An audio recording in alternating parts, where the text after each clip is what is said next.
Hey everybody, my name is Letiredd. I mainly stream and create content around Star Citizen, and today we are going to be watching Star Citizen, the IAE show, episode 2. We did a first react to this on Friday, and we're doing the second one now. I don't know how many episodes they're going to release, but I'll keep doing these as long as they're putting them up. So without further ado, let's jump right into this. All right, everybody ready? I do not know what episode 2 is going to be about. I'm assuming they're going to try and sell us some more stuff. I would love to see a little bit more about the Carrick and 4.0 changes, but I don't know. We'll see. There we go.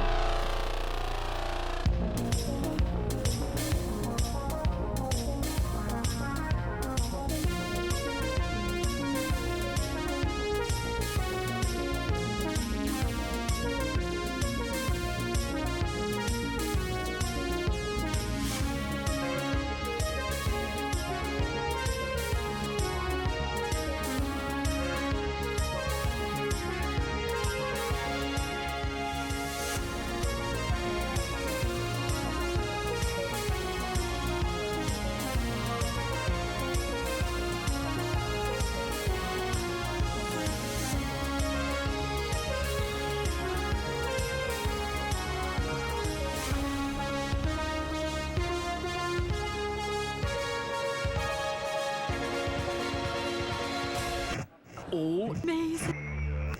Up next, an old favorite from the show floor. So, okay, yeah, definitely appreciate the shout out to Airwolf, although that is freaking old school. But yeah, this looks very cool. So that's the new Mirai Mirai. I think they call it the Guardian. I'm not 100% sure on that, but I think that'll be like a starter or like a heavy fighter. I'm not sure. They'll probably tell us. I should probably just shut up and see what they say. Prospector is the most popular single-operator mining vehicle in the UEE, capable of breaking and gathering 32 SCU of resources without the need for additional staff and investment, like other offerings from Argo and its competitors. With fully customizable performance and a range of upgradable mining heads and gadgets, the MISC Prospector is crafted for miners who mean business.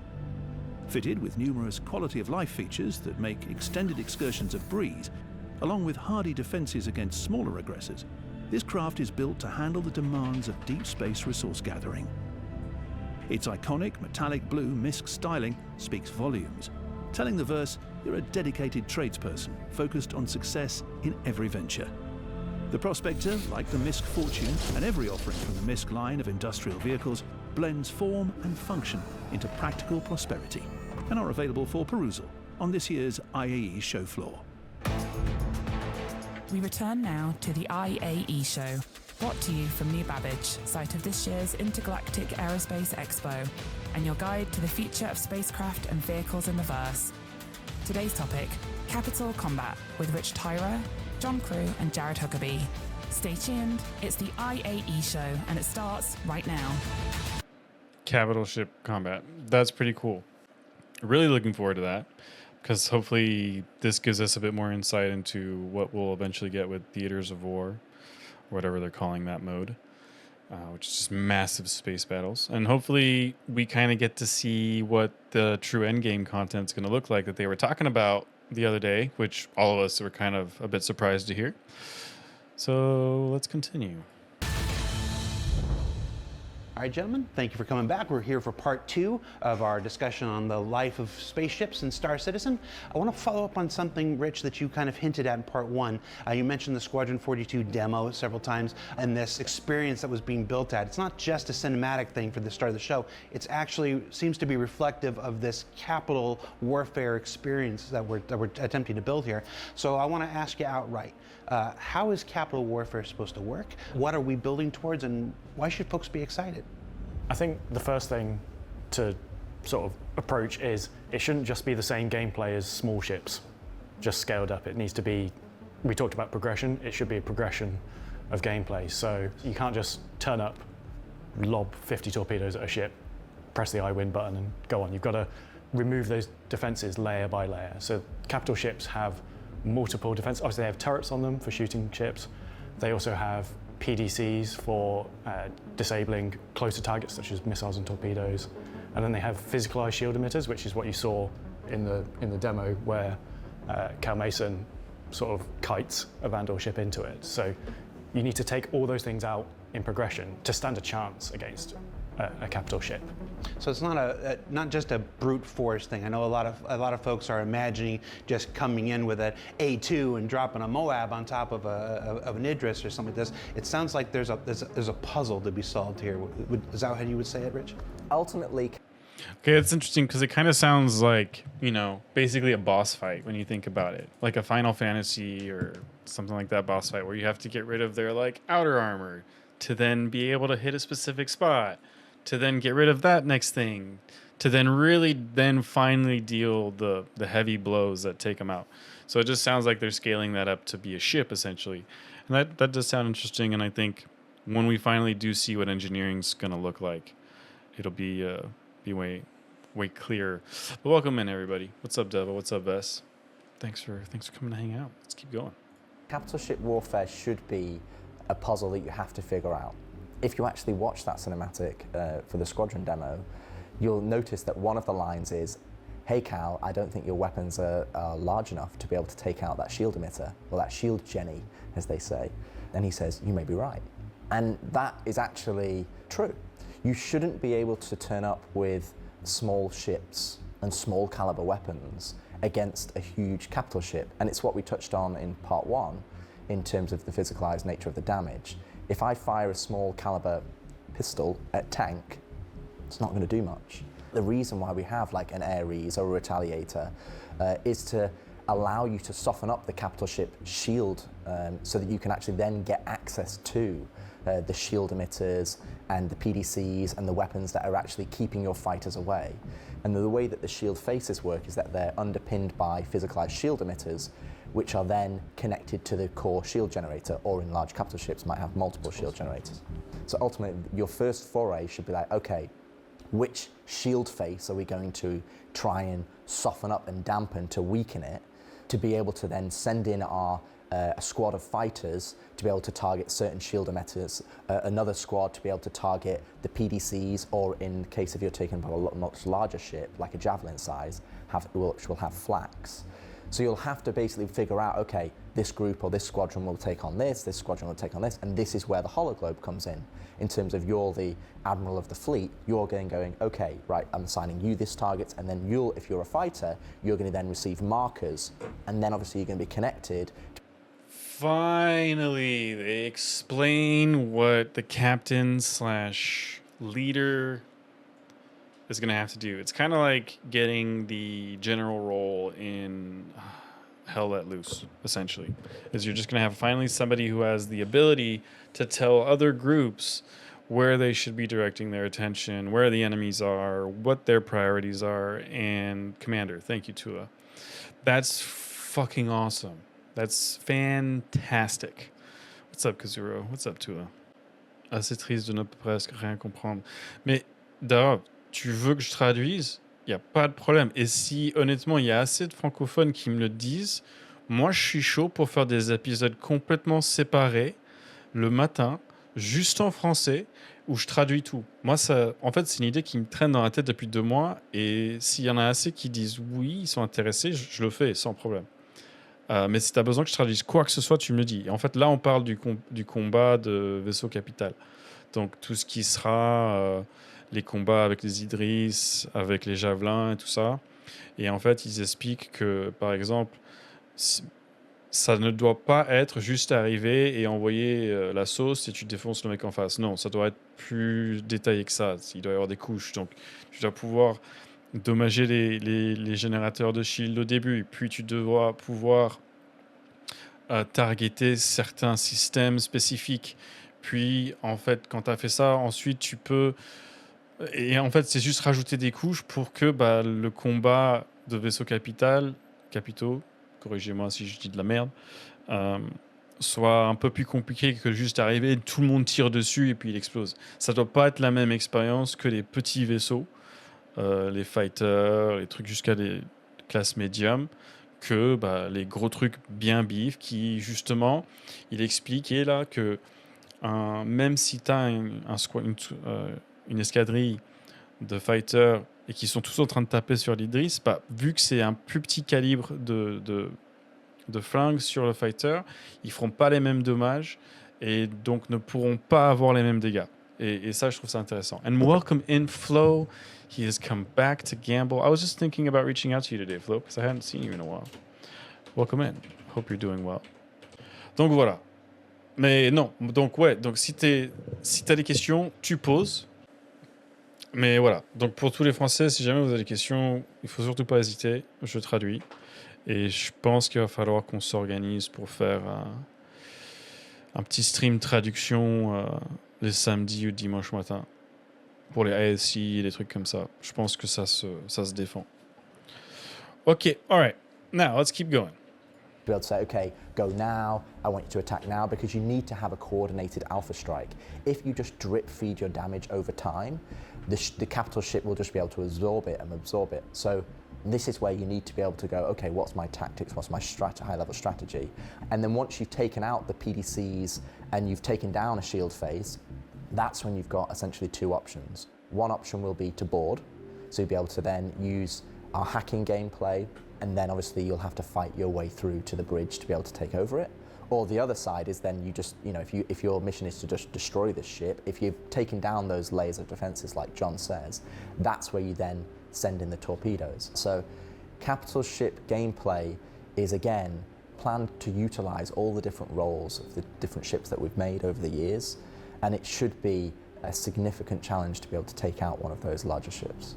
Let's paint a picture here. What's one capital engagement supposed to be? Well, let's just use save the Idris event, okay. If you want to go through. Yeah, so realistically, when you're coming up to it, first thing you should be doing is scanning it so you know what you're going up against. You want to do a scan on it to work out where are its shield emitters, so then you can then plan, like we want to take the right-hand side shield emitter down. So we'll mark that as a target, give it to that group. You might be sending in a terrapin or a forward ship to be able to get scan data that then relays that back to you on the Polaris and your hologlobe, to be able to go, okay, now I've got some information to work with, how do I then approach it from there? Yeah, because one capital versus another capital is probably the worst scenario if it's literally two single capital. They need their fleets to reach their maximum potential, so you should be bringing these support ships with you.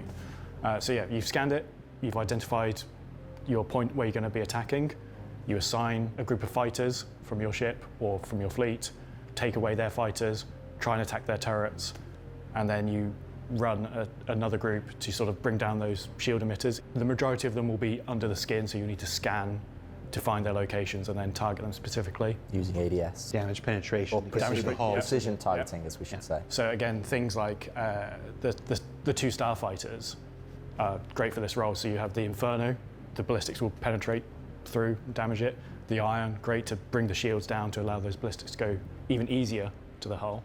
You've got to take out PDCs as well. Yep, PDCs as well. So the PDCs won't just attack missiles and Penetration, it's important. What's up, Ron? So no, actually, this is really curious what they're talking about. So it's basically saying like, the idea of two battle cruisers duking it out is not going to be the best thing. You want to have your support. Rapidement pour les Français, là, il explique en fait la façon dont va se dérouler le combat et le potentiel de tes vaisseaux dépendra du support qu'il y a autour. Donc par exemple, si tu as un javelin et que tu arrives et tu te bats contre un autre javelin, bah, les deux vaisseaux sont pas dans leurs meilleures conditions parce qu'il est en train d'expliquer que quand ils arrivent, il faudrait qu'ils scannent. Et le scan va dévoiler tout ce qui se passe et les différents composants du vaisseau et comment est-ce que tu peux targeter. To go back to what you were saying, Shaky, I just did a quick translation for the Frenchies, was basically on the penetration side, like we all know that ballistics penetrate shields, but the idea of bringing in an Ion and an Inferno is the Ions can soften the shields enough so that the Inferno's ballistics or any other ballistics can penetrate even deeper and really get to those components, since we know now that ballistics are gonna, with physicalized damage, penetrate through the hull. And so that'll be how we'll have to target certain components to try and take them out to make sure, like the example they were using, the right side shield generator, emitter, whatever, is taken out, so you can then focus fire on that side of the ship to really maximize your damage. Yeah. Torpedoes, they will also attack other small objects. And so we need to make sure that you've created a safe zone or an entryway and you're punched through those defenses, and then you've got your options of either boarding or destruction, depending on what your objective is. Sounds like something ideal for a light fighter, just taking down the PDCs. Absolutely, like light fighter, heavy fighter, but you won't just be able to penetrate the shields on a capital ship because they'd be so heavy. So you'll need to use relevant weapon rate. That's where really the capital ship main weapons come in, because they're the ones that are actually doing the main damage on the shields to be able to soften it up, to allow their fighters and support ships. You can't just roll up and just try and out DPS it. I mean, you can, but you're rolling the dice. You know, is my ship, capital ship, going to be better than your capital ship? Am I going to be able to maneuver it well? Because that's the one thing to discuss about shield emitters. Right now, you have a shield generator that kind of creates a bubble, and we say, okay, this is this face, right face, left wing. And if you look at the wing, if you shoot the wing from the front and it hits the front of the wing, we just automatically work out like, okay, is that the front face or is that the left face? And for the player, that's not super obvious. So you want to be in understanding like, okay, well, the shield actually hugs the ship. So we need to know, well, actually that's the left face. So you as a player can go, right, that's what we're targeting, that's what we need to bring down. Because otherwise these shield generators are so powerful on capital ships, they'll just be coming back. And throughout all of that, we've sort of assumed that the target ship is just sat there. Absolutely. But you have the opposite, like you're on the ship. The defender is spinning the ship Yeah. around, trying to put their stronger side towards the attacker. You're seeing all this fire coming to this side, so you're now trying to maneuver yourself to avoid that. Counter players, they're trying to take out your thrusters to stop you maneuvering, so it is a big puzzle. So shields down, PDCs cleared. And that's where this can go from a ship versus ship to a combined arms thing, Absolutely. which is really what's most exciting to me. This idea that you now have to send troops over to breach, you know, and board the ship. Yep. Yeah, and also you might have to defend against being boarded. So if you're going up against another player and they've got a Polaris and you've got a Polaris, or you know, when we add the Idris into the game and you're coming up, then you're going to have different mixes of gameplay when you're fighting over whether it's resources, station warfare, all the things that we've discussed previously. We've not really got to end game yet. We're still really at mid game. End game is fleet battles and being able to utilize these large ships, and then that comes back to TTD if you do lose, or you need salvage, or you need repair, or you need to rescue the people that are still on the ship. These types of battles, these types of combat add and are underpinned by so much more gameplay than what we've just discussed today. And I think that's where it starts to connect the loops. All right, so that's just a little bit about capital warfare. Thank you so much for sharing. Our viewers are going to be incredibly excited about that. The Polaris obviously makes its debut. So yeah, that makes a lot of sense in terms of like how they want to do the capital ship gameplay and it becoming a bit of a puzzle. I worry about it getting cluttered. I mean, obviously it's a giant game, right? It's not a space thing. It's more of like, how are you going to organize 5 teams of 5 attacking a capital ship when you have to be within a kilometer to do damage? I hope they rethink that a little bit. All right, let's keep going.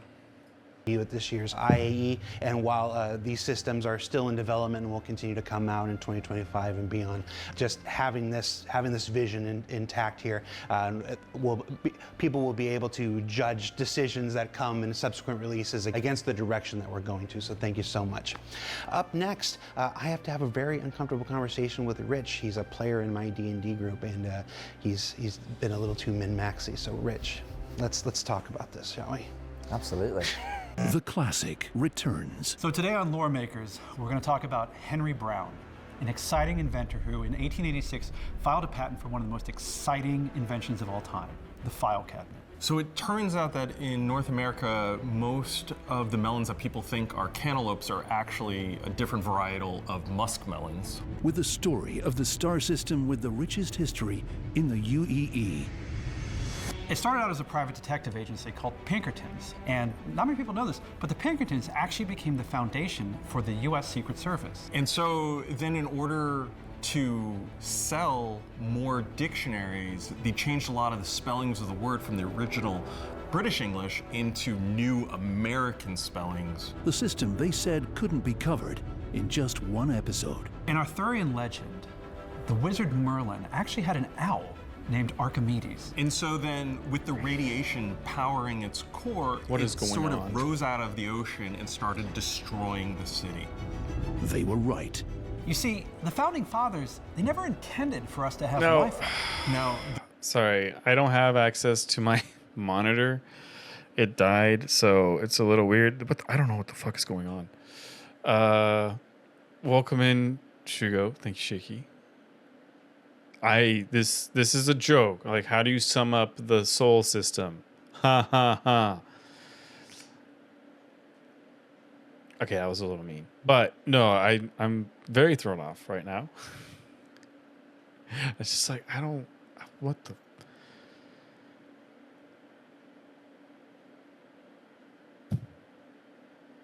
let's just get through this. the Colonel wasn't actually Yep. from That Thomas Kentucky. Einstein. This summer, No, Mark the Twain. lawmakers Sorry, Mark Twain. return. And that is how you get out of jury duty. And so they needed a product that would leave their hair silky and smooth. That was called conditioner. With a new 365-part series. So they were never actually lost. The island was purgatory. Since he was coming from a comedic background, not a lot of people thought Michael Keaton could pull off the part. Lawmakers Guide to the Galaxy. Welcome to Earth Edition. Nothing you want to know, everything you need to know. So at the end of the day, down to brass tacks, there is nothing better than a breakfast burrito. I don't care what the breakfast taco lobby says. And so then they looked at the baby and they said, your name will be Chris. The RSI Polaris arrives on day 5 of this year's expo. And instead of asking those who built it what it's supposed to be like, we went to the folks who know these vehicles inside and out. The testers dedicated to putting power through its paces. Hold up. We return now. Did he just say the testers? They have testers at CIG? Really? No way. Sorry, that was too easy. To the premiere of Pew Pew with the Polaris, presently in progress. The torpedoes are very interesting anyway. They're bespoke for the ship. It's the first time. Yeah, first time S10. But they are massive. Yes. I think they do twice the damage of a size 9, which is crazy. Yeah, it's ridiculous. Move slow, but they're cool. Bold move by CIG to put faces to the Q&A team, or QA team. We have so many questions for them. So many questions. These are probably the people you'll never see show up at a sitcom because they would just get mobbed. Yeah. Especially when they hit. They're big, slow missiles. Might need changing, but we did do jousting with it during the PT. And Jousting yeah, well, they were just coming at each other and you just see them fire off, and it's awesome. It's good for a battle, for sure. All at once, they come one after. Yeah, they're slightly staggered, so you get like 1, 2, 3, but there are 4 separate tubes. It's not like when you have it on the Tally or when you have it on the Eclipse. It means you get to appreciate every single one that comes. Yeah, exactly. Plus, you get 28 of them. Yeah. Which is... It's a lot. Yeah. You can do a lot of damage in a Polaris, let's just put it that way. With 28 torpedoes, yeah. And the revolving barrel that they're in, that's pretty cool. Yeah, and you can see them when you're in the torpedo room. You can like see them get loaded into the racks while you're in there. Yeah, there's like glass in front of it. Looks really sick when the torpedo like rolls into it. The chin turret on the front, they now have bespoke guns on. Yeah. They're now, I think, size 6, when they were previously size 5, but they're completely bespoke to the Polaris. We basically made it as big as we could so that you could still see out of it. And the top man turret, I think, are now quad size 4. Are they repeaters? Yeah, Or they're laser. Is it the ones and on the side that have cannons? The chin turret is ballistic. You also have 2 remote turrets. Yeah, one of them is just like repeaters and one of them is missiles at the back. Which you get plenty of ammo for. Yeah, those are your 2 support seats in the bridge as well. So you're like in the command deck. I think it's the most guns we have on any ship at the minute. Is it not challenging with the Hammerhead? The Hammerhead is going to be close, I think. Yeah. But it's a similar experience, but with bigger guns. If you have a full crew, Yeah. you're going to do an awful lot of damage. Well, also make use of them when you got smaller ships swarming around. Yeah, 100%. Having all the turrets around the ship really helps with that. Not that they can do much damage to you anyway, because obviously True. strong shields on the ship. It's going to be probably the strongest fighting ship we've got, like combat ship we've got. They're pretty awesome. Yeah. It essentially means if you're getting fired by missiles, the guys that you've got on your turrets don't have to worry about them. You can sort of leave those to the PDCs and let the people in turrets shoot the actual ships that are shooting you. Yeah. Won't hit everything, but you've still got your usual countermeasures. It's just you've got extra capital buffer. measures as well, Oh, right. which are massive. Yes, I've seen the smoke screen that comes out. Yeah, and you can stack them because they're bigger anyway. If you stack a few of the flares up and then set them off at once, it's like a fireworks display. It's crazy. But yeah, the PDCs, when we did the first Okay, some of this stuff is pretty cool. It's interesting to see.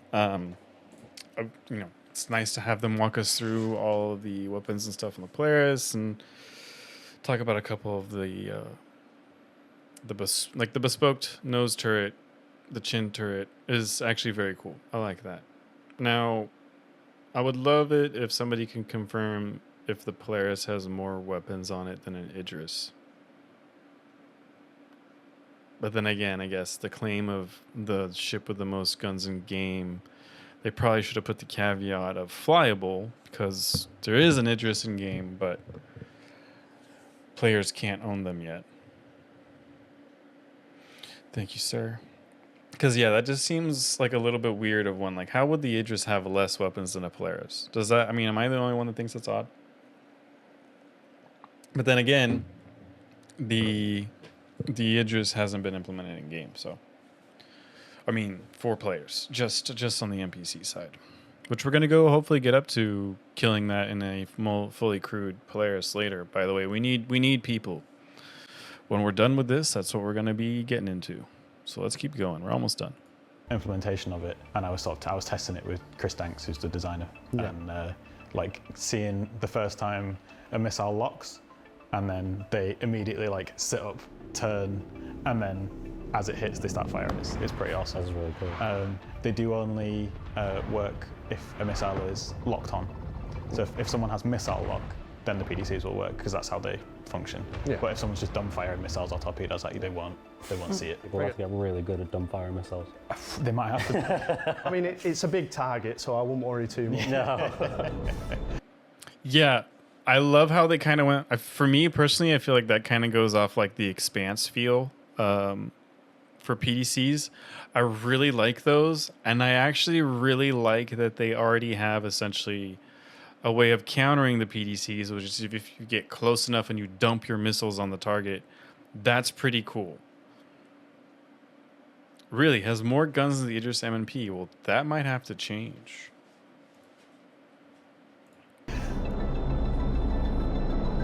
So yeah, guys, that's our review of the RSI Polaris. We hope you guys enjoyed. Wait, guys, we need to talk about all the 6 toilets.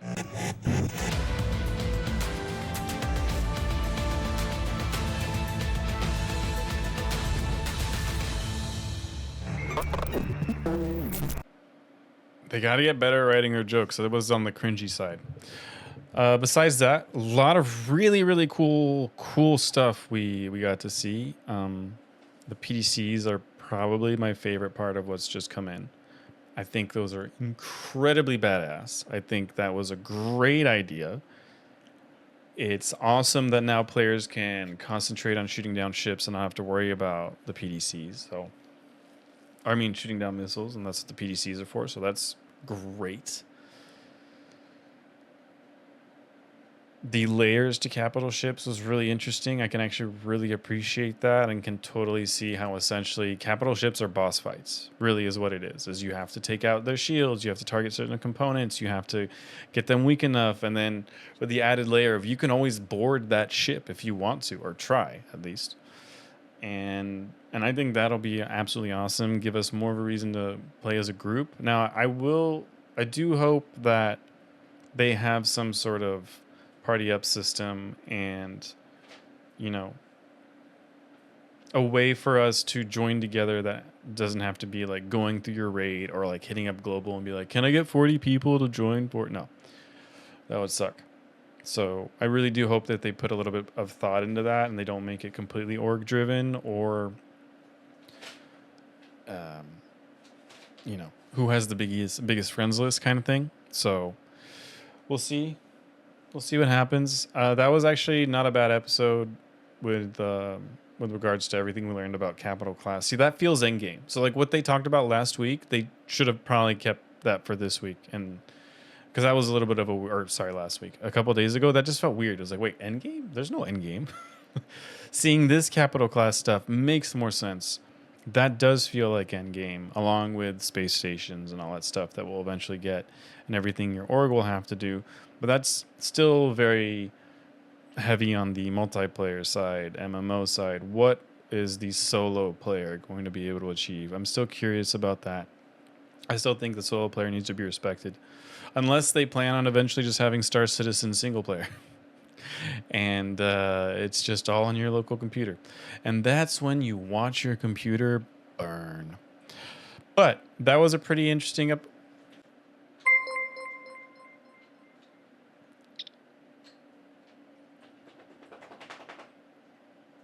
He just wants his name all over my videos. Your name is already at the end of my videos as a tier 3 sub. And thank you so much, Zombie. I love you. You're fantastic. Thank you for those 20 gifted subs. Thank you so much. But all right, with that was my react to IAE show episode 2. That was terrible. Let's try again. All right, everybody, thank you for hanging out with me while we reacted to IAE show episode 2. I hope you enjoyed that. I think we learned a lot of really cool stuff about capital class ships and how that combat will go. We got to see a little bit more cool stuff about the Polaris, and we got more cringy jokes. That was terrible. But we'll forget about that part because we learned so much cool stuff about the rest. So thank you all for joining. This video will be up most likely tomorrow on the YouTube, so make sure to check that out. And thanks again. If you got this far, by the way, consider leaving a like and subscribe.